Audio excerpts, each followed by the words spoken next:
And all right, so again, let's move on with our lesson about the book of Romans. Romans is written by, of course, Apostle Paul during his third missionary journey. Okay? May life of Paul na ba kayo? May life of Paul na kayo? So, si Apostle Paul ay nagkaroon ng tatlong missionary journey. Okay? At ang Romans, according to scholars, ay isinulat during his third missionary journey na naganap around AD 53 to AD 54. Okay? AD 53 to 54 approximately. So, yan yung time during nung kanyang third missionary journey. Okay? And many theologians says that Romans is the constitution of Christian theology. Madaming mga theologian na nagsasabi ng ganon. Bakit daw? Kasi ang Romans ay naka-design to answer basic or fundamental Christian doctrines. Mapapansin niyo yan. Kaya nga, sa salvation, yan yung ginagamit natin. Sa Christian living, dyan din, yung Romans chapter number 12, di ba? At yung usapin tungkol sa governance, Romans chapter number 13. So, it answers fundamental or basic Christian doctrines. Kaya maraming nagsasabi na ang Romans ay ang constitution of Christian theology. Okay? The purpose of its writing is to present, as clear as much as possible, to present Christian doctrine nga. Yun ang purpose niyan specifically the gospel. Kaya on Romans chapter 1 verse number 16, which is the key text of the whole Romans, is, "For I am not ashamed of the gospel of God, for it is the gospel of Christ, for it is the power of God unto salvation to the Jew first and also to the Greek." Okay, so the main purpose of the book of Romans is to present as clearly as much as possible the gospel and another fundamental Christian doctrines. So yan yun ang purpose ng Romans. And mapapansin mo din, ang ganda ng pagkakaayos niyan Kaya mapapansin mo yung sumulat ng Romans, educated, edukado talaga. Okay? Na-try nyo nang i-compare yung Romans saka James. Na-try nyo naman, basahin mo yung James, paikot-ikot. Nasabi niya na yung faith without works is dead sa gantong chapter, ulitin na naman yung sa kabilang chapter. Ang niya, parang sobrang random nung James. Okay? Pero yung Book of Romans, naka-design siya na bawat chapter may iba't ibang mga topic na pinag-uusapan. Mapapansin mo na very educated yung nagsulat. Doon ko sinasabi, yun yung lagi kong sinasabi, na when it comes to inspiration, alam niyo inspiration, di ba? Yung word of God ay inspired by the Lord. Okay? Nung in-inspired ng Diyos yung mga human writers, hindi niya tinanggal yung personality ng mga tao. Kaya yung James, makikita mo na parang, parang sobrang random naman. Kasi si James is just a simple carpenter. Diba? Pero yung Romans, pag binasa mo, ang ganda ng disenyo niya. Why? Because Apostle Paul is a lawyer. Okay? A Pharisee. Educated person. Now, hindi ko sinasabi na mas may superiority yung Romans sa James. I'm not saying that. What I'm saying is, makikita mo yung personality ng tao. Pero James and Romans are both inspired by the Holy Spirit. Yes. And therefore, both are scripture and equal in its authority. It's just different. Okay? So yun yung ministeryo ng inspiration. Kaya nga wag na wag kang maniniwala na ang Holy Spirit ay, kumbaga pag umano sa tao, pumasok sa tao, mawawala sa katinuan. Nangingisay, nanginginig, sasalita ng iba't ibang lengguwahe. Hindi. Kasi nga, evidently, pag pinag-aralan mo yung bawat book sa Bible, mapapansin mo na hindi nawala yung personality ng mga human authors nung in-inspired sila ng Panginoon para isulat yung scripture na yon. Okay? So that is a little bit of background, the book of Romans. Okay? Romans chapter 1 na kagad tayo. Okay? Sa mga unang verses, makikita nyo, yung Paul, Apostle of Christ, di ba, yung baga parang yung greetings, yung salutation. Okay? So, I want you to understand that when it comes to the types of literature or sa type ng literature, ang Romans, together with yung mga Ephesians, Corinthians, ang tawag sa mga yan ay letter or epistle. Okay? Iba yan dun sa Genesis, kasi ang Genesis ay historical. Diba? Historical ang Genesis eh. Ibig sabihin, it is an account of the past. Historical. Iba ang epistle in a way na ang epistle ay nakadesenyo to set straightforward instruction. Liham kasi yan eh, sulat yan. Ibig sabihin, merong issue na nagaganap nung panahon na yon, tapos yung apostle nagpadala ng letter para magbigay ng definite instruction, definite teaching. Okay? Gano'n ka-importante yon. Kaya yung doctrine natin, mga kapatid, yung doctrine ng church, usually makikita mo sa mga epistle. Bakit? Kasi yung epistle, nakadesenyo nga to set straightforward instruction. Hindi katulad nung narrative o nung history. History kasi yun eh. Yes. Kasaysayan yun eh. So, you have to interpret it as history. Pero ito naman, direkta na talaga. Kaya pag sinabi ng Bible, for all have sinned and come short of the glory of God, well, there's no question. Yun yung intended message nun. For all have sinned and come short of the glory of God. Walang away doon. Kasi nakadesenyo ang epistle to set straightforward instruction. Okay, kaya mapapansin nyo yung mga doctrines natin, doctrine, Greek word didaskalia, or instruction or teaching, makikita mo, nakalagay yan usually sa mga epistles. Okay? Iba din naman yung gospel. Gospel is, ano rin naman yun, biography. Ibig sabihin, kwento yun ng isang tao na ibang tao ang sumulat. That is biography. Kaya meron diyang narrative, may mga parable, kasi kinukwento siya ng tao na witness sa buhay ng tao na yon. Yun yung gospel books, Matthew, Mark, Luke, and John. Okay? Kaya minsan magulo yung hindi natin masyadong ma-interpret ng maayos yun kasi ina-interpret mo siya as straightforward instruction. Halimbawa, pag sinabi ng gospel na kapag nagkakasala ang mata mo, dukutin mo.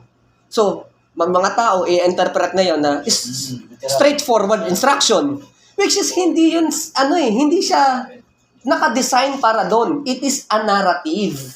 Okay? At sa narrative, merong hyperbole, di ba? Merong may figures of speech, something like that. Inaano ka lang para at least alam natin yung different types of literature so we can interpret accordingly.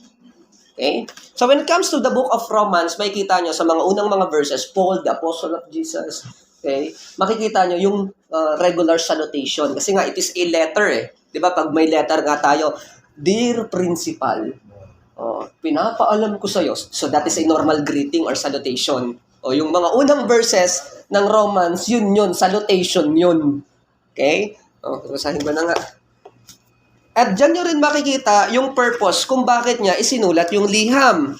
Okay? And according to verse number 16, that is to what? That is to present the gospel. Kapatid, that is to present the gospel. And what is the gospel? Gospel simply means good news. Yun lang talaga yun yung literal meaning ng gospel, good news. Pastor, what about the death, burial, and resurrection? Hindi definition yun ng word. Okay, that is the description of the word. It is not the definition of the word. Ang gulo naman. Okay? Pag sinabi mong description, kapatid, dinidescribe mo. Diba? Halimbawa, itong upuan na ito ay kulay green. Okay? Ang dahon na ito ay kulay green. Pareho silang green, pareho silang upuan? Hindi. Pareho lang sila ng description. Nakuha niyo ako? So, yung gospel as death, burial, and resurrection, description ng gospel. Pero pwede mo ring i-describe yung baptism as death, burial, and resurrection. Description. Nakuha niyo ako? Pero yung definition ng gospel, good news talaga yon. Good news, mabuting balita. Pag tumama ka sa loto, mabuting balita, good news. Masama lang kasi Kristiyano ka. Ba't ka tumaya? Okay, pero good. So, in a sense ng word, gospel yun, good news, quote and quote. Pumasa ka sa exam, sa nursing, good news, gospel yun. Okay? Pero sa konteksto ng biblical teaching, yung good news dito is the good news of salvation. The good news that the Messiah has come. Yun yung gospel. Kaya huwag kayo malilito. Yan yung nagiging problema ng mga teacher ngayon na iba daw yung gospel ni Paul, iba daw yung gospel ng kingdom gospel, iba daw yun yung mga iba't ibang mga gospel. Kasi nga, they try to, tinatry nilang gawing definition, yung description.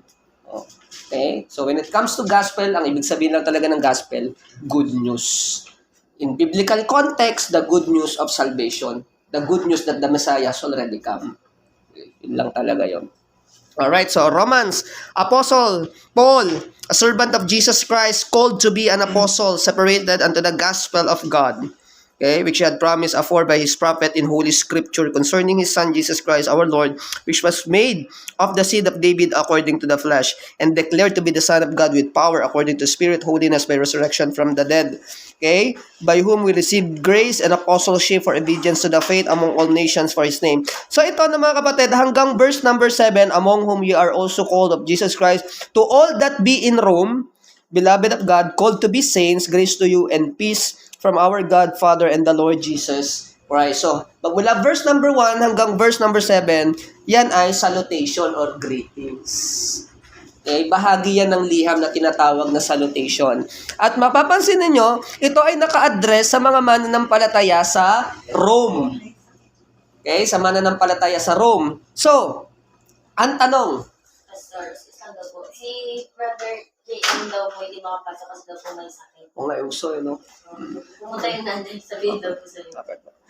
Okay, so, ayan, all that be in Rome. So, mananampalataya sa Rome. So, ang question, sino ang nagtayo ng church sa Rome? So, that's interesting. Kasi pag binasa mo yung Rome, eto at ang Romans rather, merong phrase dyan ang sabi ni Paul, gusto ko kayong makita. Ibig sabihin, hindi pa siya nakakapunta ng Rome. Pero paano nagkaroon ng church sa Rome?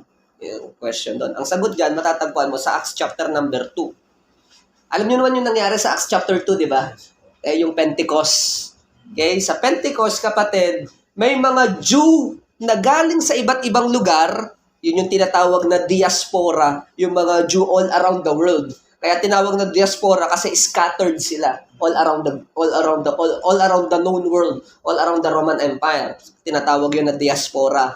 Pero pag may mga importanteng pista, tulad ng Passover at ito Pentecost, bumabalik sila sa Jerusalem. Yan yung naganap sa Acts chapter 2. Nung bumalik sila sa Jerusalem, what happened? Napakinggan nila yung preaching ni Peter. Anong preaching ni Peter? Si Jesus yung Messiah. Yun yung pag binaybay mo yung Acts chapter 2. At lahat nung nanampalataya doon, Acts chapter 2 verse number 41, and they that gladly received His word were baptized, and the same day were added unto them about 3,000 souls. So, saan galing yung 3,000 na yon? According dun sa Acts chapter 2, galing sila sa Arabia, yung mga Jew na galing sa Arabia, sa Midan, sa Rome, and sa iba't ibang mga lugar. Kaya nga nagtaka sila, di ba? Kasi mga apostol nagsasalita sa lengguwahe kung saan sila nakatira. Hindi ba? May nabanggit dyan na Rome sa Acts chapter 2. So, evidently, kaya nagkaroon ng church sa Rome, ito yung produkto ng Acts chapter 2. Nung bumalik sila sa Rome, nag-start sila ng church doon. Mga believers na nabaptize on Acts chapter number 2. Okay? Di ba? Yun. Alright? Ito, verse number 8. First, I thank my God through Jesus Christ for you all, that your faith is spoken throughout all the whole world. For God is my witness, whom I serve with my spirit in the gospel of His Son, that without ceasing I make mention of you always in my prayers. Okay? Making request by any means now at the land at may have prosperous your journey by the will of God to come unto you. Ito na yung verse number 11. For I long to see you. Gusto ko na kayong makita eh. Okay? That I may impart unto you some spiritual gift, to end ye may be established. That is, that I may be comforted together with you by the mutual faith, both you and me. Now, I would not have you ignorant, brethren. Oftentimes, I purpose to come unto you. So, pupunta pa lang siya eh. But was let here too. Kaya hindi ako nakapunta eh. That I may have some fruit among you also, even as among the Gentiles. Okay? So, plano niya talaga pumunta. Pero parang lagi siyang nakahadlangan. Okay? Kasi nababalitaan niya yung pananampalataya ng mga mananampalataya sa Rome. So, gusto kong pumunta dyan, sabi niya. Okay? And remember, this is written in his third missionary journey. Alam niyo kung ano interesting? After ng third missionary journey, pagbalik ni Apostle Paul sa Jerusalem, inaresto siya. Inaresto si Apostle Paul, di ba? And then, nung inaresto siya, nag-appeal siya kay Felix, kay Caesar, kay Felix and kay Herod. Nag-appeal siya. And then later on, nag-appeal siya kay Caesar, the Roman Emperor. Kaya siya bumiyahe papuntang Rome. Nakapunta rin pala siya papuntang Rome. Okay? At nakulong siya doon under house arrest. Kung saan niya naisulat yung prison epistle. What are the prison epistle? No. Ephesians, Philippians, Colossians, and Philemon. Those are the prison epistle. Naisulat niya yan in his first Roman imprisonment under house arrest. Okay? And nakalaya siya pansamantala. Nagtagumpay yung ano niya. Yung appeal niya kay Caesar, nagtagumpay. Nakalaya siya pansamantala. Nung nakalaya siya pansamantala, naisulat niya yung 1 Timothy and Titus. Nakalaya siya pansamantala. Kaya lang, nagkaroon ng bagong wave of persecution. Sinunog ni Nero yung Rome, naalala nyo? Tapos ibinintang sa mga Kristiyano. Nagkaroon ng bagong wave of persecution. This time is different because now it is mandated by Roman Emperor himself. So nakulong si Peter, pinako siya na nakabaliktad. Nakulong si Paul, pinugutan siya ng ulo.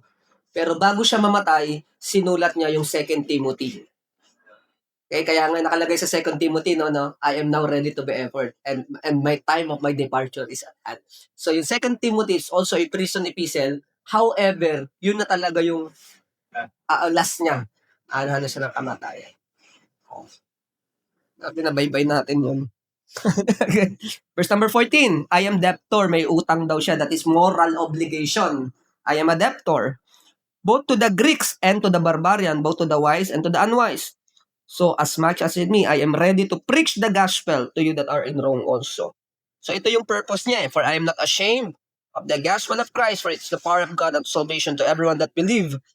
Believe it to the Jew first and also to the Greek. Remember that. Tandaan nyo yung to the Jew first and also to the Greek. Kasi later on, meron niyang importanteng message sa mga susunod na chapter. Okay? Tandaan nyo, ang recipient ni Paul, mga Romans, okay? Believers sa Rome. Tapos yung believers sa Rome are composed of, again, to the Jew first and also to the Greek. Okay? Nakuha nyo? So, mix yung believers sa Roman. May mga Greek or mga Gentiles and mga Jewish believer na evidently produkto ng Acts chapter number 2. Okay? So, tatandaan niyo yan. Verse number 17, for there is righteousness of God revealed from faith to faith, as it is written, the just shall live by faith, for the wrath of God is revealed from heaven against all ungodliness and unrighteousness of men who hold the truth in unrighteousness, because that which may be known of God is manifest in them, for God hath shewed it unto them. Verse number 20, for the invisible things of him from the creation of the world are clearly seen, being understood by the things that are even his eternal power and Godhead, so that they are without excuse. And so on, because that when they knew God, they glorified him not as God, neither were thankful, but became vain in their imaginations, and their foolish heart were darkness, professing themselves to be wise, kasi Greek, professing themselves to be wise, they became fools, and changed the glory of incorruptible God into an image, hindi ginagawa to ng Jew, into an image. Sino ba yung may mga image ni Diana, ni Zeus, ni Hercules, ni Hermes, okay? Mga Greek, mga Roman citizen. Okay?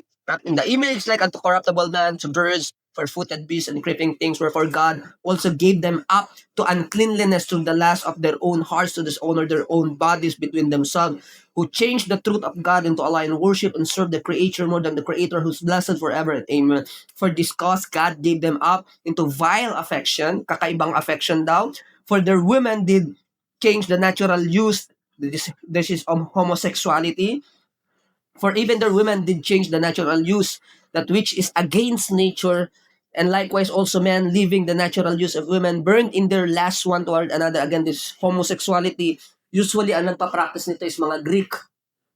Okay? Men with men, working that which is unseemly, and receiving to themselves the recompense of their error, which was smit. And even as they did not like to retain God in their knowledge, God gave them up over to a reprobate mind to do those things which are not convenient, being filled with all unrighteousness, fornication, wickedness, covetousness, maliciousness, full of envy, murder, debate, deceit, malignity, whisperers, backbiters, haters of God, despiteful, proud, boasters, inventors of evil things, disobedient to parents, without understanding, covenant breakers, without natural affection, impeccable, unmerciful, knowing the judgment of God, that which they commit such things are worthy of death, not only do the same, but have the pleasure in them that do them. Okay? Chapter 1, from verse 18 to verse number 32, alam nyo kung anong topic niya? The Gentiles are guilty. The Gentiles are guilty. Huwag mo sabihin na wala sa'yo yung Ten Commandments, ano ka, excuse? Sabi na po, nakita mo yung creation, verse number 20 to 21. Yung creation, it should reveal to you the Creator so that they are without excuse. Kasi most likely, sabi ng mga Gentile, hindi siguro kami guilty kasi wala naman sa amin yung Ten Commandments eh. Diba? Wala naman sa amin yung promise ng Messiah eh. Paano kami magiging guilty? And yet, ang sabi ni Apostle Paul sa kanila, hey, the creation itself revealed the Creator, therefore you are guilty. Okay? Secondly, you have conscience. That is the compass of our morality. You did not hear your conscience. Alam nyo nang mali eh. Men with men, women with women. Alam nyo nang ano yan eh. So alam nyo mali in the first place. So therefore, the Greeks or the Gentiles are guilty. That is Romans chapter 1. What about the Jew? Romans chapter 2. Ito na. Therefore, thou art inexcusable, O man, whosoever thou art that judges.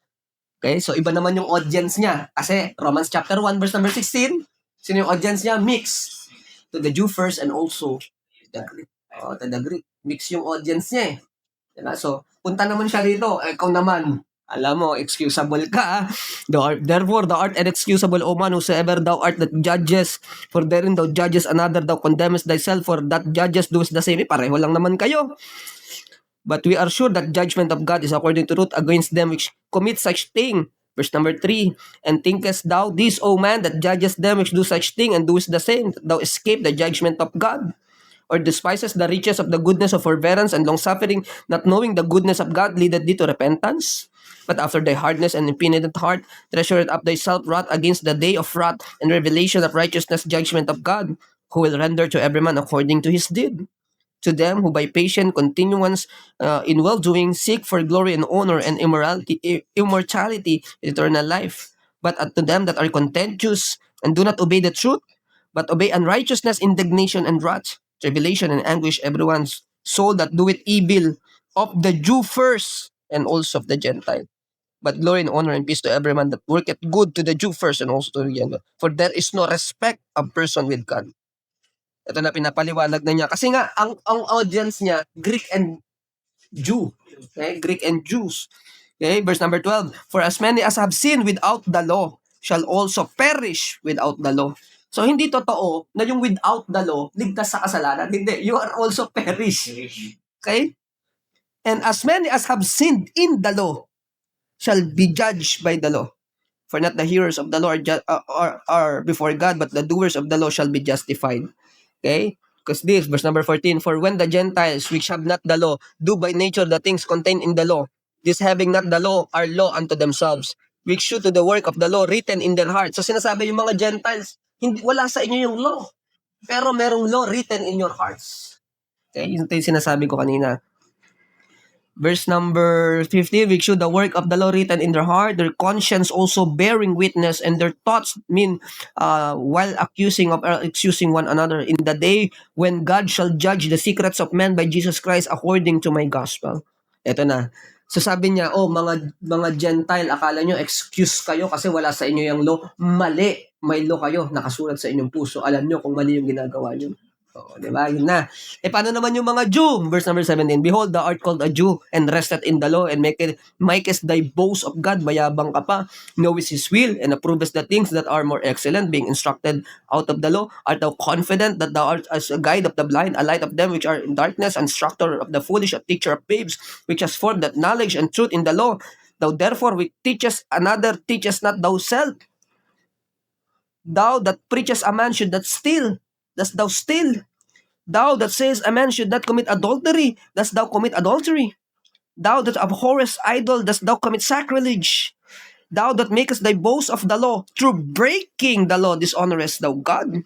For the name of God is blasphemed among the Gentiles through you, as it is written, for circumcision verily profiteth if thou keep the law. But if thou be breaker of the law, thy circumcision is made uncircumcision. Therefore, if the uncircumcision keep righteousness of the law, shall not his uncircumcision become condemned of circumcision? And shall not uncircumcision, which is by nature, if fulfill the law, judge thee who by the letter and circumcision transgress the law?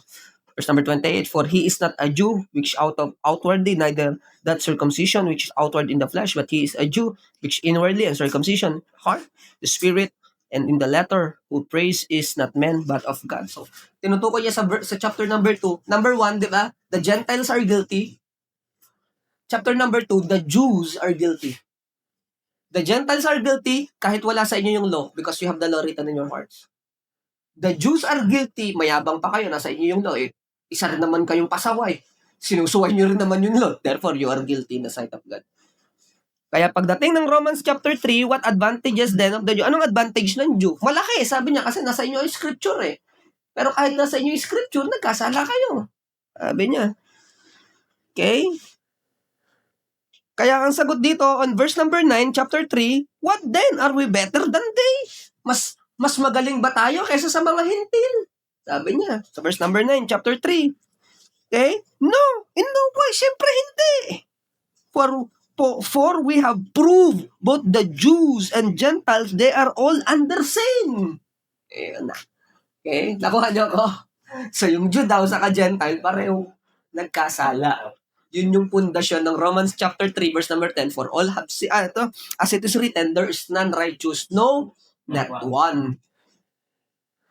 Okay, and then yan na. Tuloy-tuloy na yan. Okay, and verse number 19, now we know that the things soever the law saith, it is saith to them who are under the law, that every mouth may be stopped, and all the world may become guilty before God.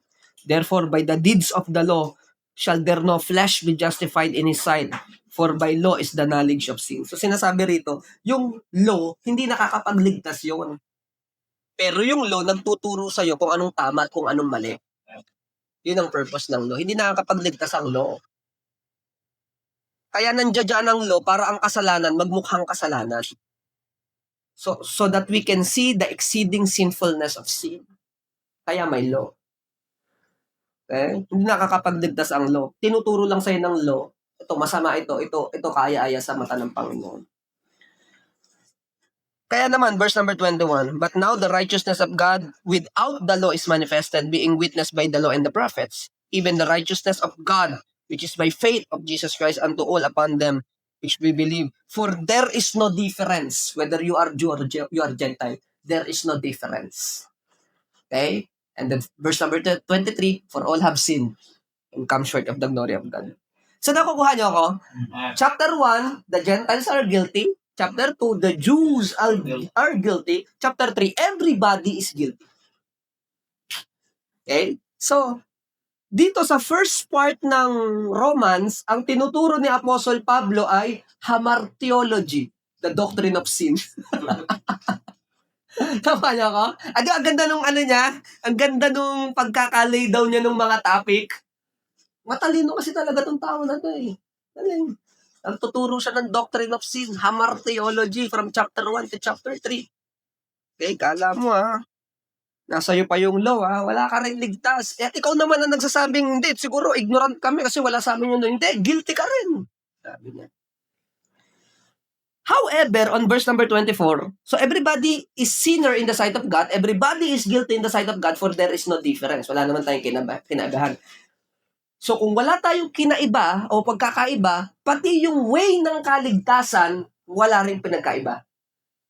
Okay, that is verse number 24. Being justified freely by His grace through redemption that is in Christ Jesus. So lahat tayo makasalanan, guilty lahat tayo sa harapan ng Panginoon, pero yung paraan ng kaligtasan, para din sa lahat, walang pagkakaiba. Verse number 25, whom God has set forth to be the propitiation through faith in His blood, to declare His righteousness for the remission of sins that are passed through the forbearance of God. To declare, I say at this time, His righteousness, that He might be just, and the justifier of him which believeth in Jesus. At dahil doon, look at this, kasi ang kaligtasan niya na kay Christ, hindi sa pamamagitan ng law, hindi sa pamamagitan ng kautusan. Where is the boasting then? Nasaan ang pagmamayabang? Diba? Kasi kung maliligtas ka sa pamamagitan ng kautusan, pag nakarating ka sa langit, Lord, kaya ako nandito kasi magaling ako. Kasi nagawa ko lahat. Diba? Parang yung rich young ruler. Nagawa ko na lahat. Ano pa bang kulang sa akin? Wala naman tayong nagawa niya talaga lahat. Diba? So, where is the boasting then? It is excluded. Wala. By what law? Of works? Of works? Nay, but the law of faith.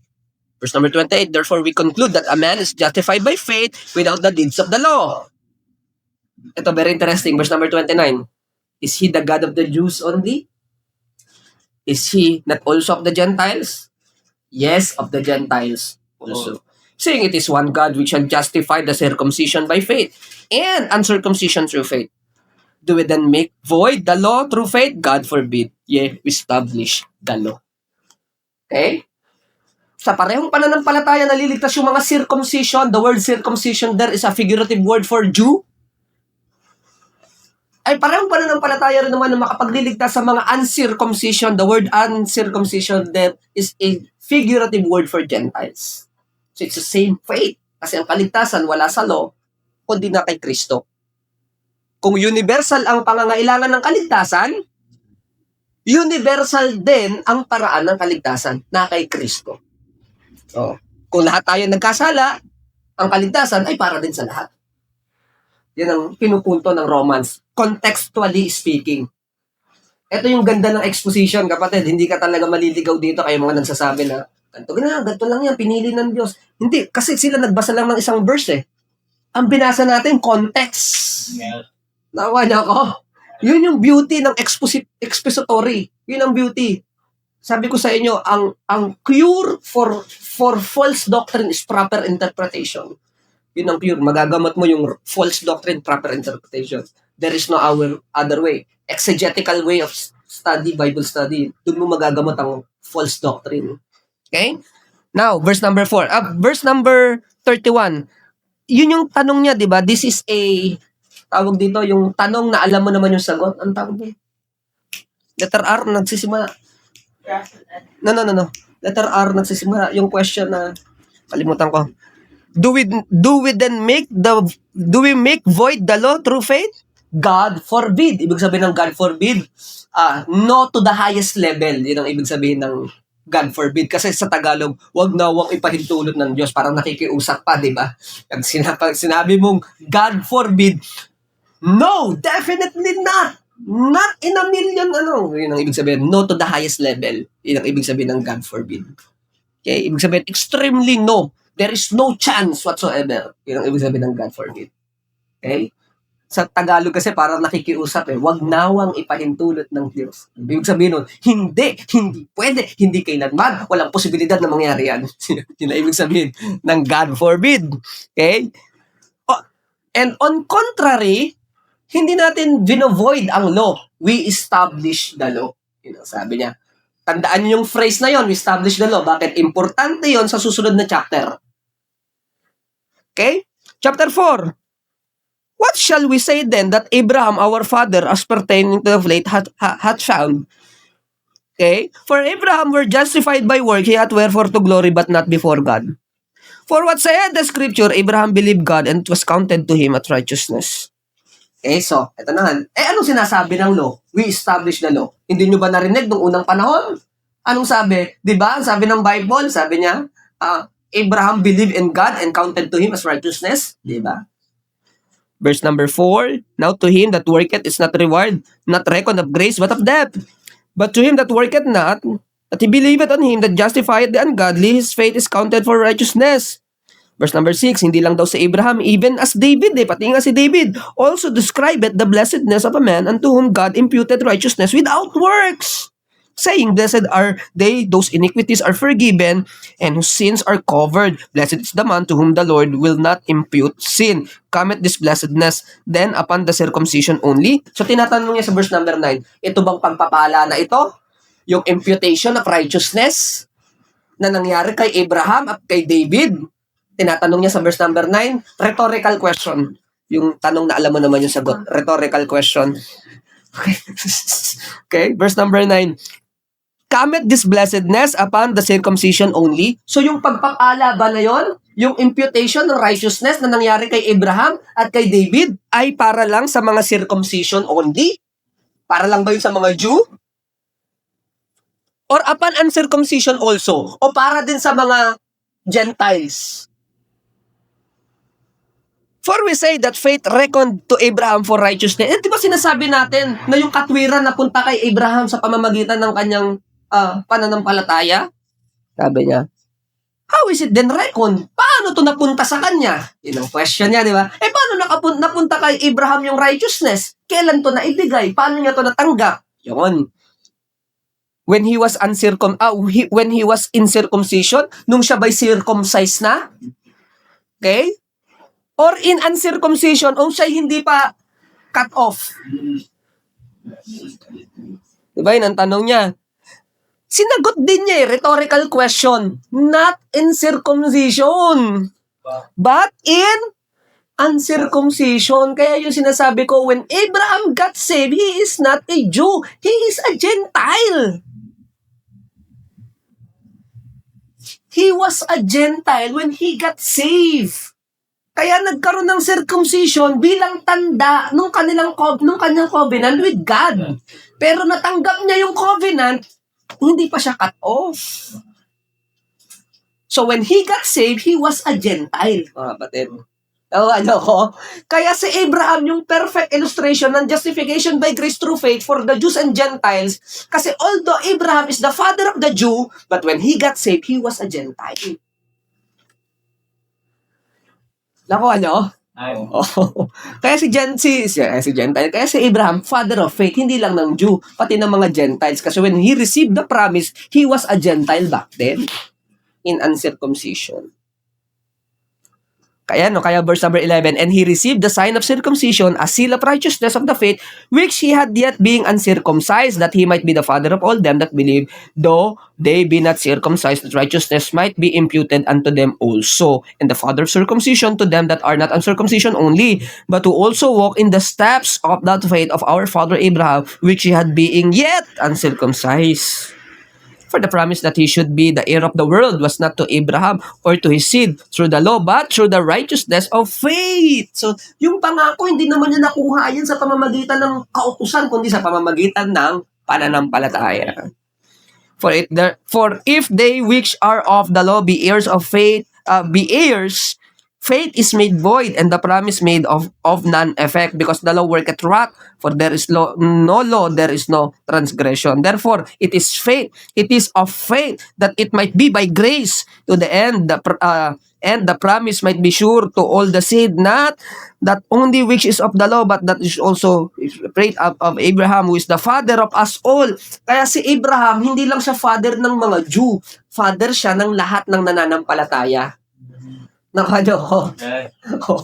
Yun. As it is written, I have made thee a father of many nations. So yung many nation ni Abraham, kapatid, hindi lang siya referring dun sa many nation na siya din yung father nung mga anak ni Keturah, yung Midian. Hindi yun. Yung father of many nation ni Abraham, hindi lang physical promise, and it is also a spiritual promise. Bakit? Kasi si Abraham yung pattern ng pananampalataya. According to Apostle.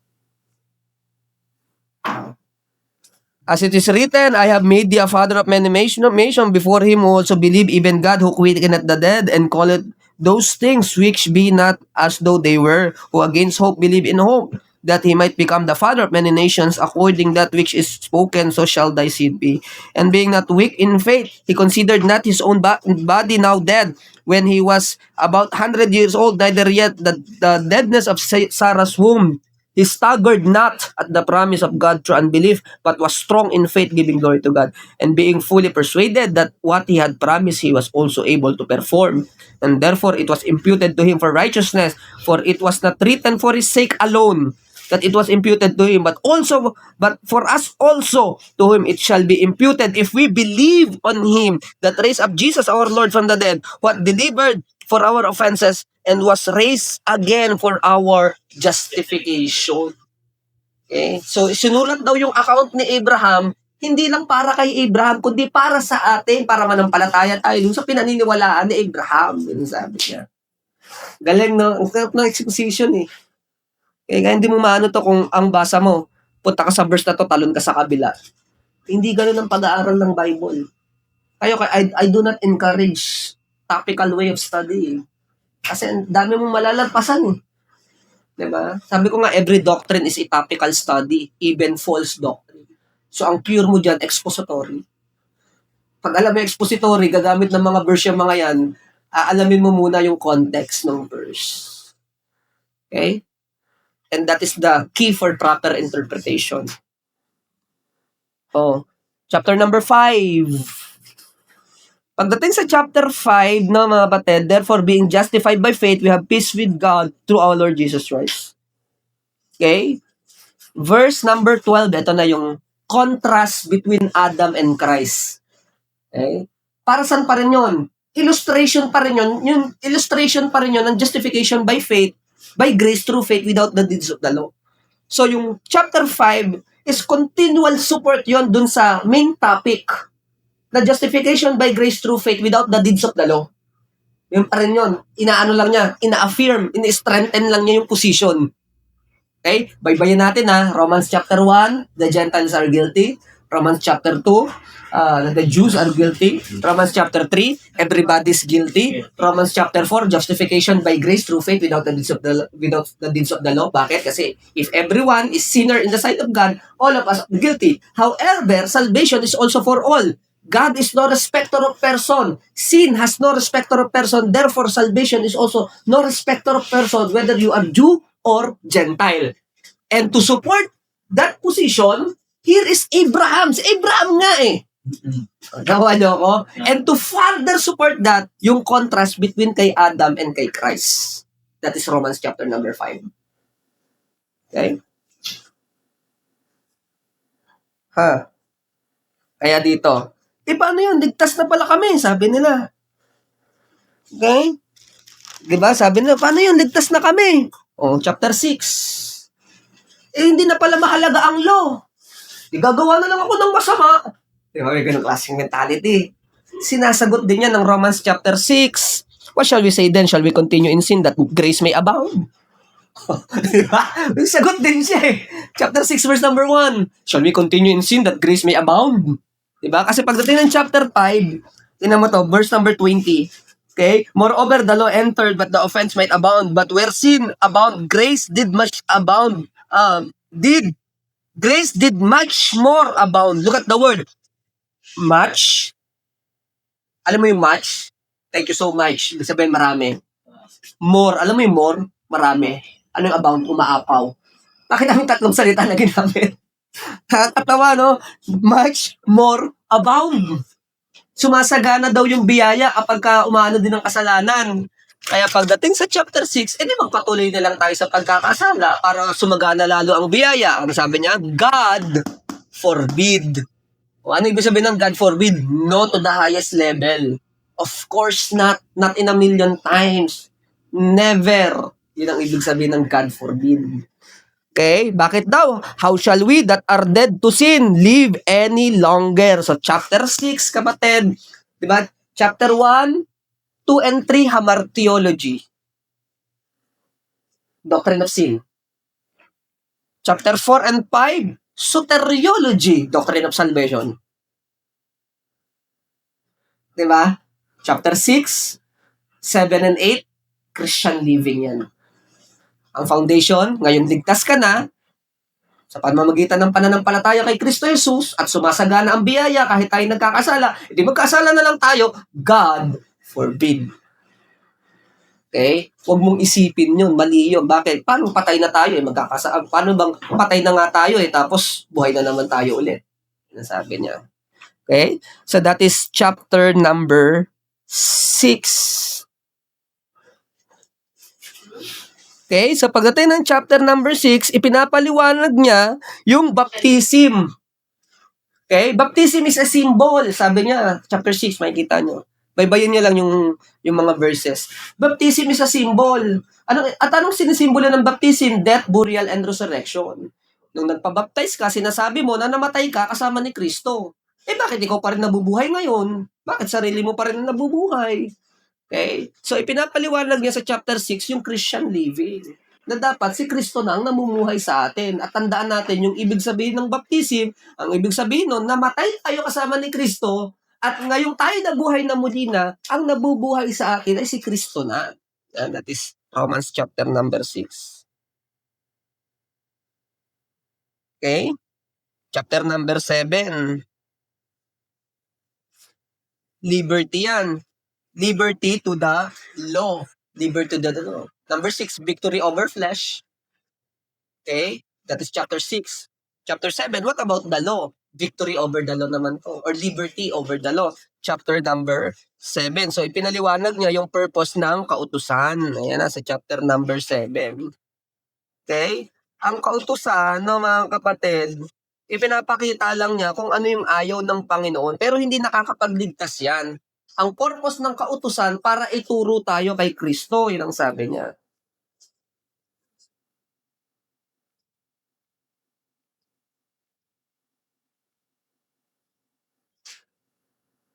Okay. Victory over flesh, chapter 6, chapter 7, liberty over the law. Alright, so ipinapaliwanag niya yung purpose ng law, kapatid. So yung law, mahirap talaga yung law. Ang law is carnal. Ang law is carnal. Although itinuturo niya yung tama, pero yung law, it is actually carnal. Bakit? Kasi sumusunod ka ng takot. Yun ang law, ipinapaliwanag niya rito sa chapter number 7. Okay, chapter 7, verse number 7. What shall we say then? Is the law sin? Hindi masama pala ang kautusan kasi karnal ang law eh. Diba? God forbid. Nay, I had not known sin but by the law. For I had no last except the law had said, thou shalt not covet. So, the law is the knowledge of sin. Pinapaliwanag niya yung purpose of the law. Pinapaliwanag niya, hindi masama ang kautusan. Kaya mo nga nalaman na mali yung ginagawa mo dahil sa kautusan eh. Yan, chapter number 7. However, hindi kautusan ang nagliligtas, si Kristo ang nagliligtas. Okay? And chapter number 8, yung walking in the Spirit. Diba? Victory over flesh, liberty over the law. Chapter 8, walking in the Spirit. Chapter number 8. Okay, verse number 2 yun. The law of the Spirit is life in Christ. Jesus has made me free from the law of sin and death. Ibig sabihin, tayo, gumagawa rin naman tayo ng tama mga mananampalataya. Pero hindi dahil sa takot ka sa kautusan, kundi dahil ang Espiritu ay nabubuhay sa atin. Okay, that is chapter number 8. Okay, kaya puro Spirit yan, mababasa niya sa chapter 8, puro Spirit yan. Okay, and chapter 9, tapos na. Ito, very interesting. Chapter 9, chapter 10, and chapter 11. Very interesting yan. Chapter 9, chapter 10, verse number 11. However, dito muna tayo sa...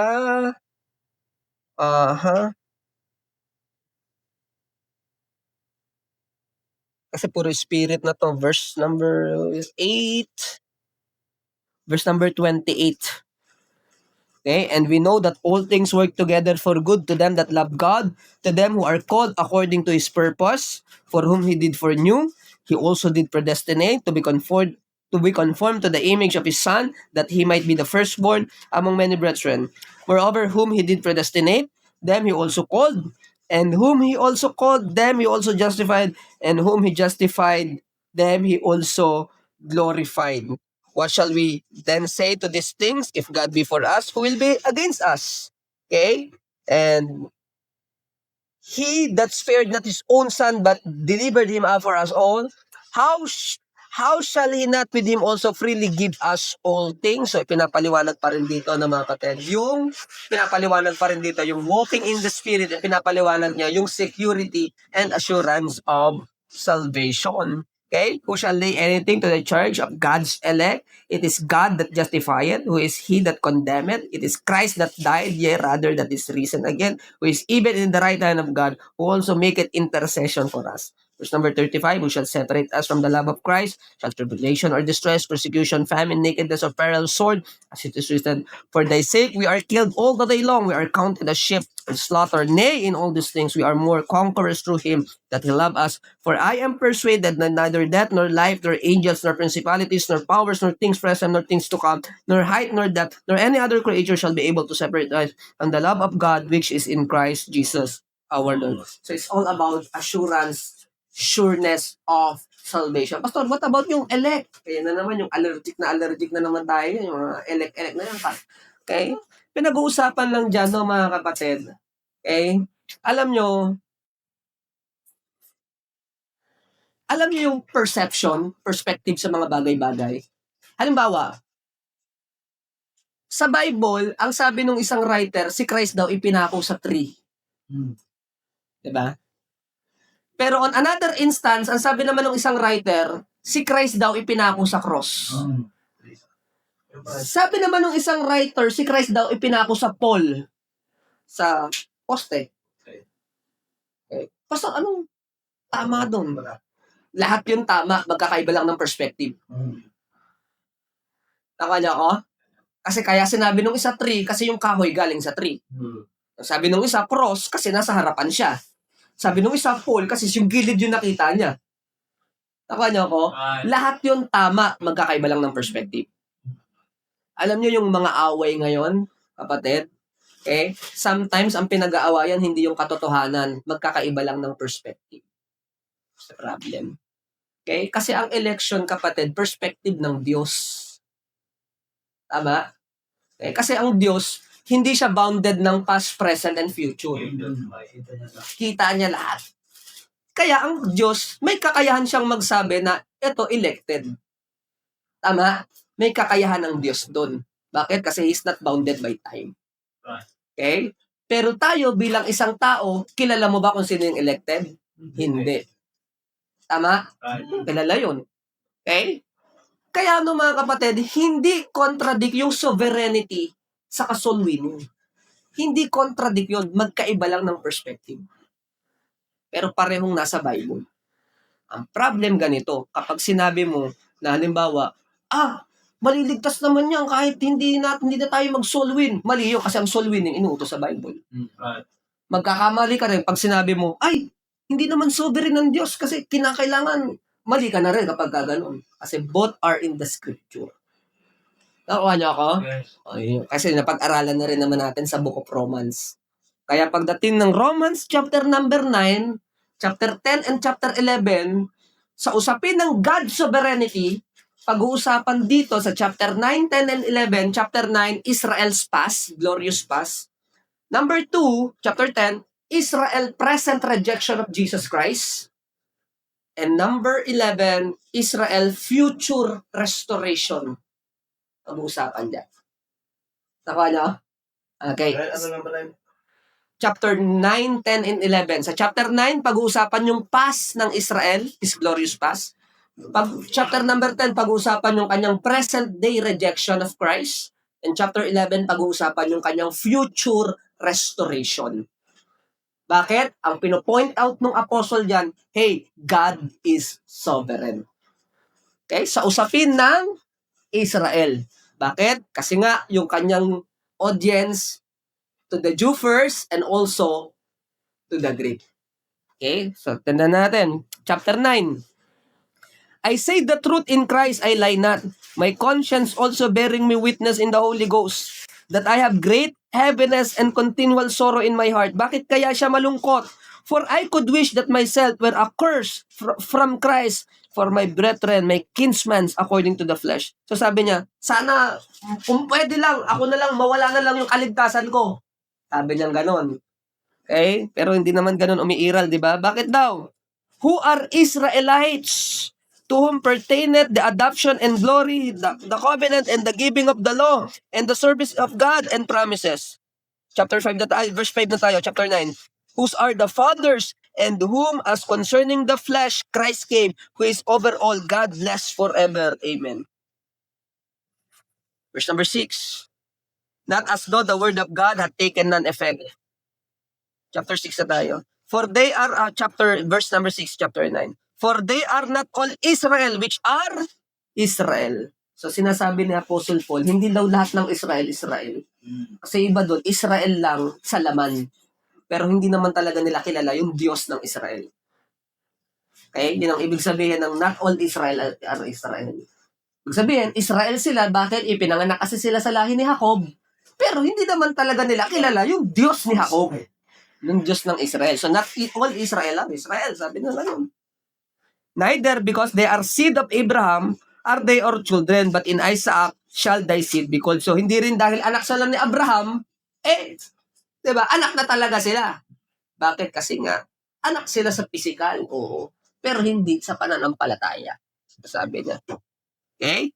That is, they which are the children of the flesh, these are not the children of God. Yun na nga eh. But the children of promise are counted for the seed. Oo nga, children sila sa laman, sabi. Pero hindi sila children ng Diyos. For this is the word of promise, at this time I will come and Sarah shall have the son. Okay? Ito yung typology to, kaya medyo malalim. And not only this, but when Rebecca also had conceived by one, even by our father Isaac. Kasi typology na to eh. Kumbaga si Isaac is the symbol for spiritual birth. Okay? And Ishmael is a figure for physical birth. Okay? Verse number 11, for the children being not yet born, neither, ganun din kay Jacob and Esau. For the children being not yet born, neither having done any good or evil, that the purpose of God according to the election might stand, not of works, but of him that calleth. It was said unto her that the elder shall serve the younger. As it is written, Jacob have I loved, but Esau I have hate. So ang tinutukoy rito ng mga kapatid, ang context ng chapter number 9, yung binabasa natin, si Jacob ay figurative for spiritual birth. Si Esau is figurative for physical birth. Ganun din si Isaac and si Ishmael. Si Isaac ay figurative word for spiritual birth. Si Ishmael ay figurative naman for physical birth. Okay, ang point nun, not all Israel are Israel. Hindi dahil anak sila sa laman, anak na sila ng Diyos. Yun ang pinopoint out dito. Okay, verse number 12. It was said unto her, the elder shall serve the younger, as it is written, Jacob have I loved, but Esau have I hated. What shall we say then? Is there unrighteousness with God? God forbid. For said unto Moses, I have mercy on whom I will have mercy, and I will have compassion on whom I will have compassion. So then, it is not of him that willeth, not of him that runneth, but of God that showeth mercy. For the scripture saith unto Pharaoh, even for this same purpose have I raised thee up, that I may show my power in thee, and that my name might be declared throughout all the earth. Therefore hath he mercy on whom he hath mercy, and whom he have hardened. Thou wilt say unto me, why doth he yet find fault? For who hath resisted his will? Verse number 20, but nay, O man, who art thou that repliest against God? Shall the thing formed say to him that formed it, why hast thou made me thus? Hath not the potter power over the clay of the same lump to make one vessel unto honor and another to dishonor? What if God, willing to show his wrath and to make his power known, endured with much long suffering the vessels of wrath fitted to destruction, that he might make known the riches of his glory on the vessel of mercy, which he had afore prepared unto glory, even as whom he hath called, not of the Jews only, but also of the Gentiles. Okay, verse number 25. As he saith also in OC, this is Hosea, yung OC dyan. Hosea, that's, I will call them my people which were not my people, and her beloved which not beloved. And it shall come to pass that in the place where it was said unto them, ye are not my people, then ye shall not be called the children of the living God. Isaiah also crieth concerning Israel, though the number of the children of Israel be the sand of the sea, a remnant shall be saved.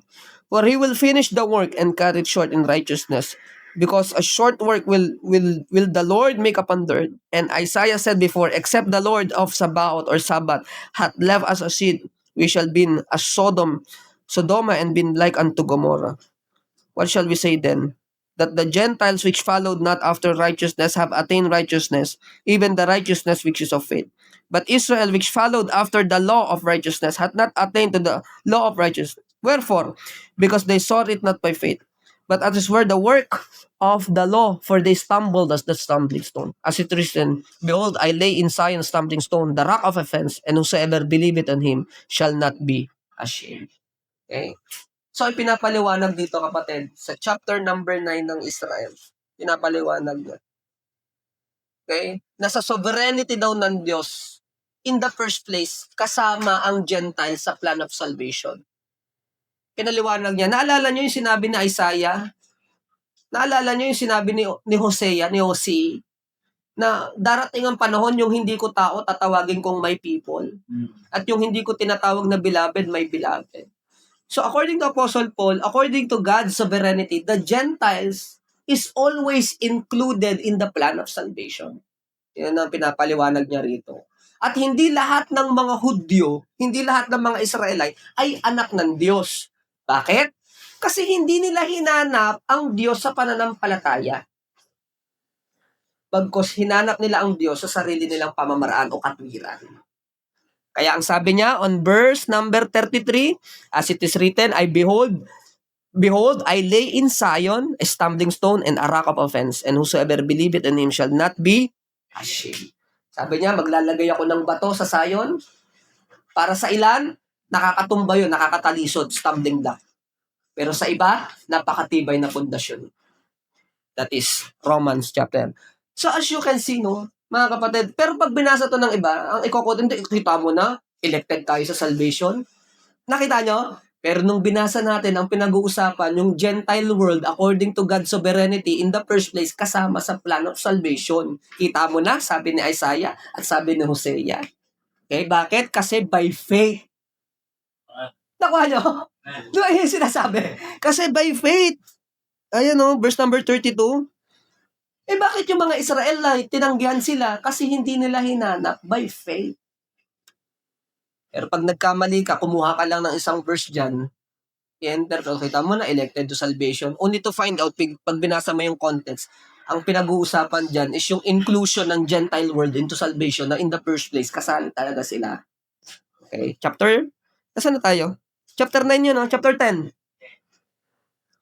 Verse number 10. Kaya, eto, pagdating ng chapter 10, Brethren, my heart's desire and prayer to God for Israel is that they might be saved. Yun talagang prayer ni Apostle Paul. Kasi during that time, and even right now, Israel reject the Lord Jesus Christ. Okay, some of the Israel. Kasi may mga Jew naman, di ba, na tumanggap. Kasi nga, sila yung recipient ng letter. Okay? Bakit daw? For I bear them record that ye have the zeal of God, but not according to the knowledge. For they, being ignorant of God's righteousness, going about to establish their own righteousness, have not submitted themselves unto the righteousness of God. For Christ is the end of the law, for the righteous to everyone that believeth. For Moses describeth the righteousness which is of the law, that the man which doeth those things shall live by them. But the righteousness which is of faith speaketh on this wise, say not in thine heart, who shall ascend to heaven, that is to bring Christ down from above, or who shall descend into the deep, that is to bring up Christ again from the dead. But what saith it? The word is nigh thee, even in thy mouth, and in thy heart, that is the word of faith which we preach. And if thou shalt confess with thy mouth the Lord Jesus, shalt believe in thine heart that God hath raised him from the dead, thou shalt be saved. For with the heart that believeth unto righteousness, and with the mouth confession is made unto salvation. For the scripture saith, Whosoever believeth on him shall not be ashamed. For there is no difference between the Jews and the Greek. And the same Lord over all is rich unto all that call upon him. For whosoever shall call upon the name of the Lord shall be saved. How then shall they call on him whom they have not believed? And how shall they believe in him whom they have not heard? And how shall they hear without a preacher? And how shall they preach except they be sent? As it is written, how beautiful are the feet of them that preach the gospel of peace and bring glad tidings of good things. But they have not all obeyed the gospel. For Isaiah saith, Lord hath believed our report. So then faith cometh by hearing, and hearing by the word of God. But I say, have they not heard? Hindi ba nila narinig? Yung mga Israelite daw. Hindi ba nila narinig? Yes, verily, their sound went into the earth, and their words unto the ends of the world. But I say, did not Israel know? Hindi ba nila alam? First Moses said, I will provoke you to jealousy by them that are no people, and by a foolish nation I will anger you. But Isaiah is very bold and said, I was found of them that sought me not.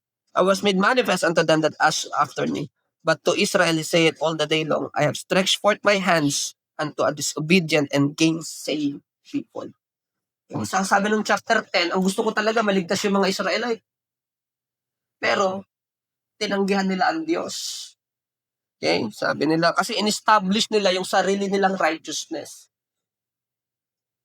Kasi pinaliwanag niya, paano ba maliligtas ang tao? Believe on the Lord Jesus Christ. There is no different. Salvation is of the Lord. Kaya nga, whosoever shall call upon the name of the Lord shall be saved. Okay? Sinasabi rito, Israelite na nga sila, nasa kanila ng word of God, hindi pa sila nananampalataya. Kaya nung sabi ng Bible, okay, the Gentile will provoke them to jealousy. Ito yung sinayang nyo. Sabi na. Okay? Ito yung kaligtasan na dapat sa inyo kasi nasa inyong word of God. Pero sinayang nyo. Inggit kayo ngayon. Chapter number 10. Chapter number 11, I say then, hath God cast away His people? Tapos na ba ang Diyos sa Israel? Tapos na ba ang Diyos sa Israel? God forbid. Okay? No to the highest level. Of course not. No, not. Okay? For I am also an Israel. Ako nga, Israelite ako eh. Sabi niya, syempre, di pa tapos ang Diyos sa Israel. Ako nga, Israelite ako eh. Of the seed of Abraham, of the tribe of Benjamin. God hath not cast away His people, which He foreknew. What ye not, what the scripture saith of Elias, how he maketh intercession of God against Israel, saying, Lord, they have killed thy prophets and dig down thine altars, and I am left alone, and they seek my life. 1 Kings chapter 19. But what saith the answer of God unto him? I have reserved unto myself 7,000 men who have not bowed knee to the image of Baal. Even so, even at this present time also, there is a remnant according to the election of grace. So sabi niya, okay? Sabi ng Panginoon, sabi ni Apostle Paul, tapos na ba ang Diyos sa Israel? Siyempre, hindi pa. Naalala nyo, nung unang panahon, si Elijah nag-pray. Okay, gusto na niyang mamatay. Pero ang sagot ng Panginoon, hintay ka lang, bakit? Nag-reserve ako ng 7,000 na prophet ko. Sabi ni Apostle Paul, ganun din sa panahon natin ngayon. Bagamat majority, tumatanggi sa Diyos, pero may natitirang remnant. Sino yun? Ito yung recipient ng letter ng mga Jewish believer at si Paul mismo, na siya mismo ay Israelite coming from the tribe of Benjamin. Okay? Verse number 6. And if by grace, then it is no more works. Otherwise, grace is no more grace. But if it works, then it no more grace. Other work is no more work. What then? Israel hath not obtained that which he seeketh for, but the election hath obtained it, the rest were blinded. According as it is written, God hath given them the spirit of slumber, eyes that they should not see, and ears they should not hear, unto this day. And David said, let their tables be made a snare and a trap and stumbling block and recompense unto them. Let their eyes be darkened that they may not see, and bow their neck always. I say then, have they stumbled that they should fall? Nadapa ba sila para sila'y malagdag? God forbid. But rather through their fall, salvation is come unto the Gentiles for to provoke them to jealousy. Kasi nung according daw sa sovereignty ng Diyos, alam naman ng Diyos na madadapa ang Israel eh. Pero sa kanilang pagkakadapa, yung mensahe ng kaligtasan napunta sa atin. According to God's sovereignty. Again, perspective yun, di ba? Okay? Verse number 12, now if the fall of them be the riches of the world, and the diminishing of them, the riches of the Gentile, how much more their fullness? So imagine this, sabi nila, yung pagkakalaglag nila, kayamanan ng mundo, kasi napunta nga sa atin yung gospel. Okay? And yung diminishing, yung pagbaba nila, okay, ay riches ng mga Gentile natin. So, yung pagkababa nila at yung pagkakalaglag nila, pakinabang natin. So, ang tanong ni Paul, imagine nyo na lang yung pagkakaligtas nila. Ano niya? Yun ang sabi niya. Okay? For I speak to you, Gentiles, inasmuch as I am the apostle of the Gentiles, I magnified mine office. If by any means I may provoke to emulation them which are flesh and might and save some of them. For if the casting away of them be the reconciling of the world, what shall the receiving of them be but life from the dead? For if the first fruit be holy, the lamp is also holy. And if the root be holy, ye so are ye the branches. And if some of the branches be broken off, and thou being a wild olive tree, were grafted in among them, and with them uh, partaker of the root of the fatness of the olive tree. Okay? So, pinapaalalahanan niya yung mga Gentiles, sabi niya. Mga Gentiles, ano kayo, huwag kayo magyabang ha. Akala nyo, nakalimutan na ng Diyos ang Israel. Hindi. Yung kanilang pagkakababa, kayamanan sa atin dahil napunta sa atin yung gospel. Imaginein mo na lang kapag naligtas ang mga yan, sabi ng ganun. Okay? Verse number 18, boast not against the branch, but if thou boast, thou bearest not root, but the root thee. Thou will say, the branches were broken off that I might be grafted in. Well, because of the unbelief, they were broken off, and thou standest by faith. Be not high-minded, but fear. Okay? Sabi niya. Huwag tayo magmayabang. Bakit? Kasi nga, diba, ang turo ng Bible, napunta sa atin yung gospel dahil tinanggihan ng Israel. Pero huwag tayong magmayabang, sabi niya. For if God spared not the natural branches, take heed also he spared not thee. Behold, therefore, the goodness and severity of God on them which fell, severity, but toward the goodness. If thou continue in his goodness, otherwise thou will also be cut off. And they also, if they abide not still in unbelief, shall be grafted in, for God is able to graft them in again. For if thou were cut off of the olive tree, which is wild by nature, and were grafted contrary to the nature in the good olive tree, how much more shall this, which be the natural branches, be grafted into their own olive tree? Okay? For I would not, brethren, that ye should be ignorant of this mystery, lest ye should be wise in your own conceit. Blindness in part is happened to Israel until the fullness of the Gentiles be come in. And so, all Israel shall be saved. As it is written, there shall come out of Zion deliverer, and shall turn away ungodliness from Jacob. For this is my covenant unto them, when I shall take away their sins. As concerning the gospel, they are enemies for your sake, but touching as election, they were beloved for the Father's sake. For the gifts and calling of God are without repentance. For as ye in times have past not believed God, yet have now obtained mercy through their unbelief, even so have this also now believed, that through your mercy they also may obtain mercy. For God hath concluded them all in unbelief, that he might have mercy upon all. Oh, the depth of the riches of the wisdom and knowledge of God! How unsearchable are his judgment and his ways standing out! For who hath known the minds of the Lord, who hath been his counselor, who hath first given to him and shall be recompensed unto him again? For of him, through him, and to him are all things, to whom be glory forever and ever. Amen. Okay? The future restoration. Sabi niya, someday, Israel will be saved. Someday. Okay? Kumbaga, napunta sa atin yung salvation dahil sa kanilang unbelief, pero darating ang panahon sa pamamagitan ng ministry ng Gentiles, mga Israel naman ang masasave. Something like that. Yun ang sinasabi niya. Okay? At alam ng Diyos yan. Sabi ni Apostle Paul, at alam ng Diyos yan. Okay? Because God is sovereign. Yan ang sinasabi niya. Okay? So, nung binasa mo na yung chapter 9, 10, and 11, I don't know about you kung nagkaroon ka ng conclusion dyan na pinili lang ang maliligtas. I don't think so. Ang alam ko, ang pinag-uusapan dyan, yung sovereignty ng Diyos sa Israel. Tama? Yung past, present, and future ng Israel, alam ng Diyos because God is sovereign. I don't know about you, pareho lang naman tayo ng binasa, pero hindi sumagi sa isip ko nung binasa ko yung mga chapters na pinili lang ng Diyos ang maliligtas. Hindi yun ang nabasa ko. Ang alam ko, nabasa ko, manampalataya ka upang ikaw ay maligtas. Yun ang nabasa ko, Romans chapter 10. Diba? Iba na kasi nung binasa natin yung whole chapter kasi nakita mo na yung context. Pero magbasa ka lang dyan, nakakita ka lang ng election, then ang trato mo, Calvinist na doctrine na agad yung election. Hindi. Ang ibig sabihin lang ng election, ng mga kapatid, pinili in a way that God is sovereign. Pero, maraming application yun. And this time, ang pinag-uusapan dito is Israel as a nation.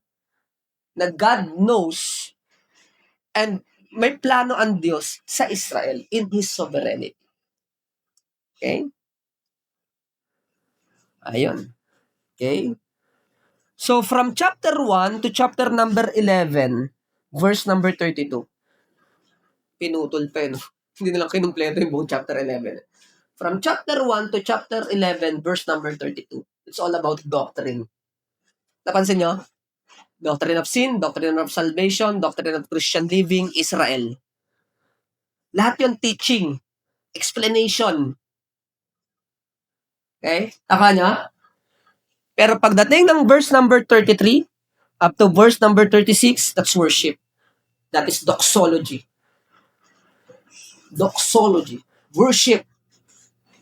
Kumbaga, nung pinaliwanag niya yung chapter 1, the doctrine of sin, lahat tayo makasalanan, at hindi sa pamamagitan ng kautosan ng kaligtasan, ito yung pagkakaalam lamang ng mabuti at masama. At si Kristo ay nagliligtas na respecter of person, at dahil diyan ang grace ay sumasagana, pero kahit sumasagana ang grace, huwag nating abusuhin. Dahil kung paanong namatay si Kristo ay sa kasalanan, gayon din naman tayo dapat, kaya si Kristo ang dapat nabubuhay sa atin. Kaya ang kautusan ay karnal, pero hindi masama yan. Dahil paano mo malalaman na ikaw ay makasalanan kung walang kautusan? Nandiyan dyan ang kautusan para ituro ka kay Christ dahil si Kristo ang magliligtas sa'yo. Diba? Kasi pinaliwanag niya, ito yung Israel sa sovereignty ng Diyos. Hindi nakakalimot ang Diyos sa kanyang pangako. Yun ang main point ng Romans chapter 9, 10, and 11. At dahil sa lahat ng doctrine na yon, okay? And because of those knowledge, information, wisdom, it result to worship. Okay? Oh, the depths. Basahin nyo, chapter 11, verse number 33. Oh, the depths. Lord, ang galing mo. Okay? Oh, the depths of the riches, but the wisdom and knowledge of God. Tinan mo yung tanda niya. Hindi tuldok, kapatid. Tandang paganon. Ang tawag doon? Exclamation. Ibig sabihin, hangang-hanga siya. Oh, the depths of the riches, but the wisdom and knowledge of God. How unsearchable are His judgment and His ways past finding out. For who hath known the mind of the Lord, or who hath been His counselor? But first given to Him, and shall be recompensed unto Him again. Wala naman nagbigay sa Diyos na hindi niya ibinalik. For of Him, okay, sa Kanya nagsimula, through Him, sa pamamagitan niya, and to Him, at para sa Kanya, are all things, to whom be glory forever. Amen. Worship. Doxology. Okay. Doctrine, doxology, chapter 12, duty. Or dedication. Okay? Bakit? Kasi pagdating ng chapter 12, practical consideration na tayo, kapatid. Tapos na tayo sa doktrina. Our doctrine should be resolved in duty. Okay, remember yung practical doctrine natin? Duty without doctrine is like tree without fruits. Doctrine without duty is like tree without fruits. Duty without doctrine is like tree without roots. Our doctrine should lead to application. Dahil alam mo na lahat tayo makasalanan at ang kaligtasan ay kay Kristo lamang. At yung sovereignty ng Diyos sa bansang Israel na Kanya, and it will result to worship. Okay, the more you know about God and His plan, it will be resulted to worship Him more. Okay, to acknowledge Him more. Okay, to be amazed of His power and might and majesty and everything. Lord, ang galing mo. Isip mo yun. Diba, ganun tayo. Lord, grabe pala yun. Yung pala yung purpose ng lahat ng pinagdaanan ko. Diba? It will be resolved to doxology, to the worship. And after doxology, back to reality na tayo. Anong gagawin mo dun sa doctrine na nalaman mo?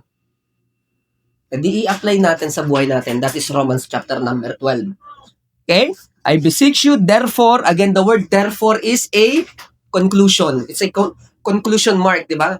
I beseech you, therefore, dahil alam mo na yan, okay, dahil natutunan mo na yung lahat ng doktrina, hamartiology, soteriology, Christian living, Israel, I beseech you, therefore, brethren, by the mercies of God, that you present your bodies a living sacrifice, holy and acceptable unto God, which is your reasonable service. Living sacrifice. Very interesting. That is actually a paradox. Bakit? Kasi pag sacrifice, patay pero ito living. Diba? Ang Tagalog niyang buhay na hain. Pero nung Old Testament, pinapatay yung hain, diba? Ito buhay na.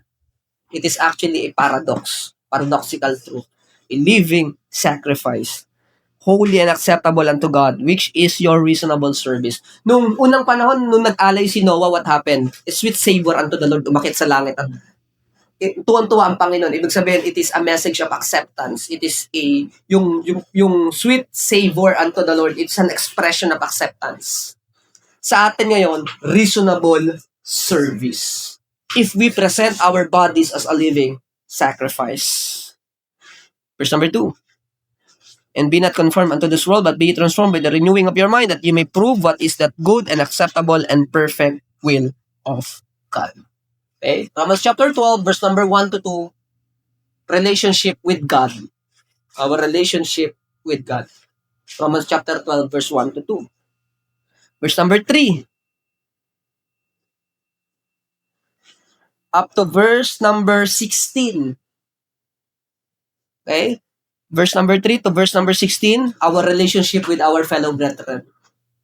Our relationship with our fellow brethren. For I say through grace which is given unto me, to every man that is among you, not to think of himself more highly than he ought to think, but to think soberly according as God hath dealt to everyone the good measure of faith. For we have many members in one body, and all members have not the same office. So we being many are one body in Christ, and every members of one another, having then gifts differing to the grace that is given to us. Whether prophecy, let us prophesy according to the proportion of faith, or ministry, let us wait on our ministering, or he that teacheth on teaching, or he that exhorteth exhortation, he that giveth, let him do it with simplicity.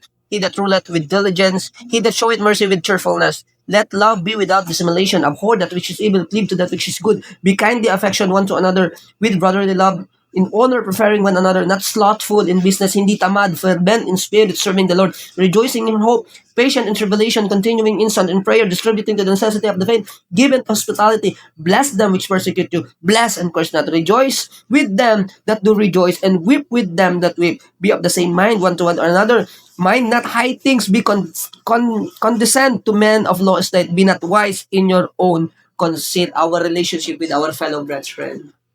One body in Christ. Magkakaiba daw ng gift, pero hindi tayo magkakaiba to compete. Kaya tayo magkakaiba to complement. Lahat ng binigyan ng kakayahang magturo, tumulong. Yung mga leader mag-lead, iba-iba tayo. Not for competition, but complementary. We are one body in Christ. Yan ang sabi niya. Our relationship with our fellow believer. Paano naman yung mga hindi nating kapanalig sa pananampalataya? Verse number 17, recompense to no man evil for evil. Provide things honest in the sight of all men. If it possible, as much lieth in you, live peaceably with all men. Dearly beloved, avenge not yourself, but rather give place unto wrath. For it is written, vengeance is mine, I will repay, saith the Lord. Therefore, if thine enemy hunger, feed him. If he thirst, give him drink. For if so doing, thou shalt heap coals of fire in his head. Kasi daw, kapag ginawan mo ng mabuti yung tao, parang binubuhusan mo yung ulo niya ng malamig na tubig. Yung naglalagablab niyang ulo na may uling daw na nagbabaga, parang mong binuhusan ng malamig na tubig. Be not overcome evil, but overcome evil with good. Okay, so our relationship with unbelievers.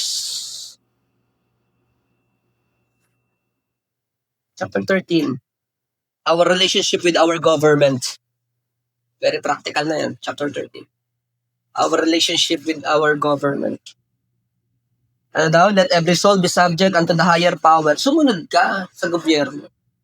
Pinasabi ko. Bakit daw? For there is no power but of God, the powers that are ordained of God. Whosoever therefore resisteth the power or authority, resist the ordinance of God, and they that resisted shall receive to themselves damnation or judgment. For the rulers are not terror to good works, but to evil. Will thou then not be afraid of the power? Do that which is good, and thou shalt have praise of the same. Okay, so chapter 13 is our relationship with our government. Kaya yung lagi natin sinasabi, pag-pray na lang, ipag-pray na lang. That is actually the right choice. Pag-pray talaga natin yung government natin. We are not encouraged to revolt or rebel against our government. Okay, be subject. That's chapter number 13. Chapter number 14, it's about weak believers, kapatid, sa mga weak believers na ito.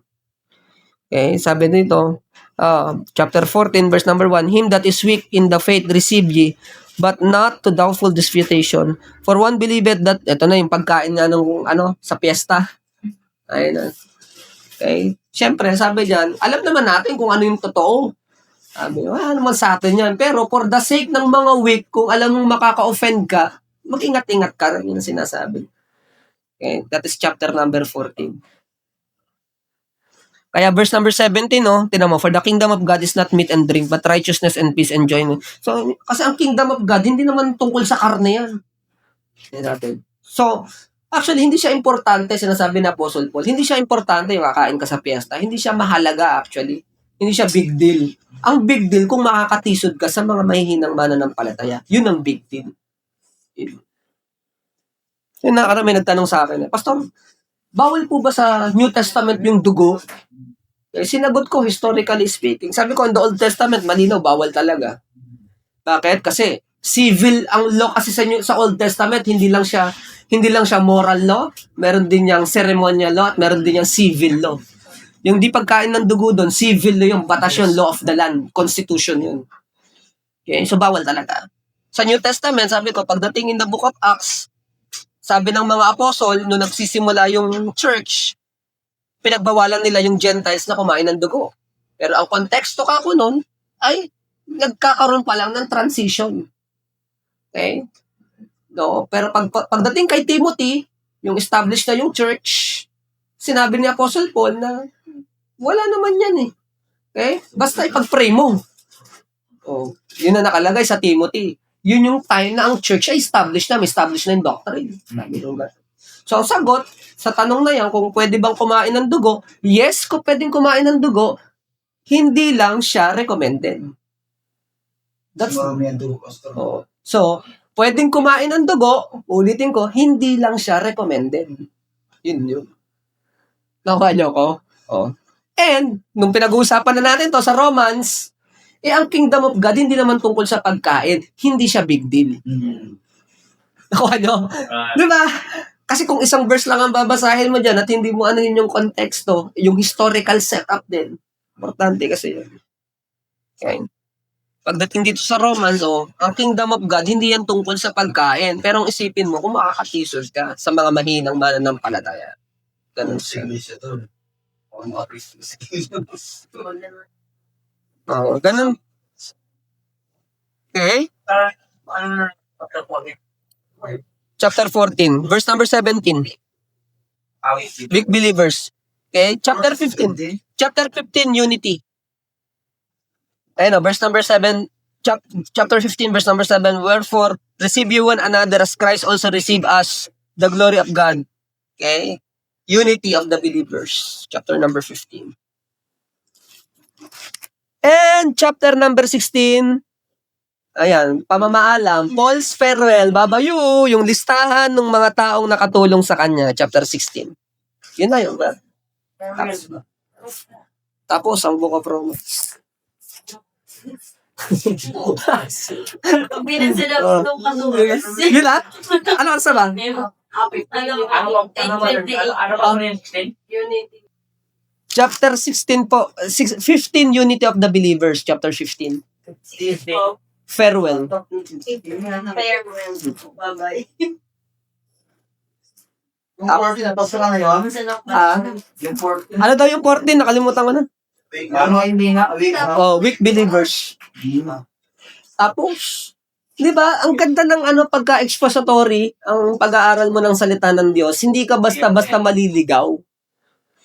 Kaya lahat ng verse, sabi ko, ang mga verses sa Bible, hindi yan stand-alone. May context yan. Unity of the believers. 16, farewell. Bye-bye. Uwian na. Tapos, any question? So, yung 1 Corinthians and 2 Corinthians, assignment na lang natin. Okay. Para di na tayo pumasok ng Thursday. Oo, Pastor. No? Pwede rin. Kaya, huwag na tayo pumasok ng Thursday pa. Assignment po na lang yung 1 Corinthians saka 2 Corinthians. A little bit of idea sa 1 Corinthians. Ang 1 Corinthians ay troubleshooting epistle.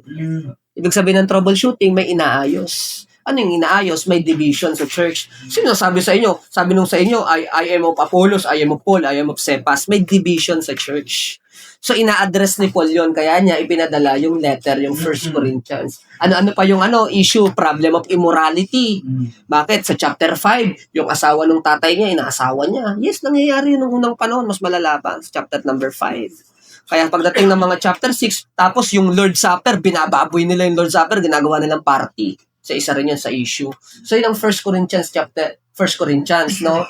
Troubleshooting epistle. Yung singin ko rin dyan, Pastor. Saka na yun. Tapos, 1 Corinthians chapter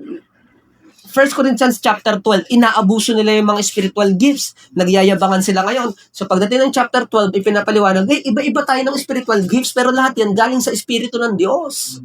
That is chapter number 12.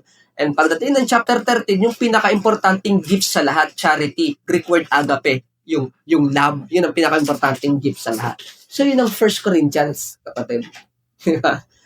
Okay? 2 Corinthians, kasi nga, troubleshooting talagang rebuke ang 1 Corinthians May sinabi pa dyan si Apostle Paul, ikatutuwa ko ba yan? Isa-celebrate ko ba kayo? Of course not! Yun sabi ni Apostle Paul sa 1 Corinthians. Pagdating ng 2 Corinthians, iba na yung tema. More on appreciation. Bakit? Evidently, nag-repent yung Corinthian church. Yun. Okay? And Corinth ay, siyempre, Corinthian, mananampalatay sa Corinth. Ang Corinth ay tinatawag na prosperous and yet very corrupt city. Very corrupt. Ang goddess dyan, si Goddess Diana, the god of beauty and sexuality. Very corrupt but prosperous and yet very corrupt city. Okay? Yun ang Corinth. Troubleshooting epistle. Okay, 2 Corinthians, yun yung godly sorrow, worldly sorrow versus godly sorrow. Matatagpuan niya sa 2 Corinthians. Kasi evidently, nagrepent yung Corinthian church. Okay, isa pang problema sa Corinthian church, yung nagdedemandahan sila sa isa't isa. Ang tama na ako tayo. Ng palatay, dinagdemanda nila yung isa't isa, pupunta sila sa unbeliever na judge, doon sila sabi na Apostle Paul, yan ba, katutuwa ko ba yan? Grabe, kananaway ni Apostle Paul. Grabe. So, yes. Anyway. Any question? Wala na. Any question? Grabe, tapos natin yung Kaya ba? Makilis ka na maliwan. Sila ang damit doon Parang yung English, parang tagalog na pakinggan lang. Ay, Dili na yung issue. Pagod din ako Pero that's romance. Maganda yung romance kasi ang tawag na very basic lang. Kaya kung halimbawa may magtanong sa inyo, ano po ba yung recommended nyo na basahin ko yung mga bagong mananampalataya? Romance. Romance ang tabasa nyo. Hindi ko yung kasi. Sunod pa yung John. Sunod nyo yung John. Pero kung gusto mong mag-advance agad siya sa knowledge about Christianity, Romans. Kasi sa Romans, yung lahat ng dapat mong malaman na sa umpisa, nandiyan dyan. Nandiyan dyan sa Romans. So kung gusto mong mag-boost agad yung knowledge niya, tapos makabuild ka ng magandang theology, foundation mo sa theology. After ng Romans, John, Gospel of John. Bakit? Kasi sa Gospel of John, ipinapakita si Jesus Christ as God, deity. Then yung life niya. Wag mong pag-umpesahin sa Genesis, napakadaming tanong doon. Yun lang, Romans. Kung bagong manunod. pero na Very interesting din ng Revelation. Very interesting. Sabi nga nakakalito. Ano subject yung revelation? Baka prophet. Baka. Baka. May pastoral rin, magula Baka prophet. Baka lang siya ng Bakit may binasa sa group na Maganda rin yung Revelation kasi pag pinag-aralan mo siya sa historical setup niya. Kasi ang Bible, kapatid, although it is a divine book because it is authored by God, it is also a human book. It is a literature. It is a literary work.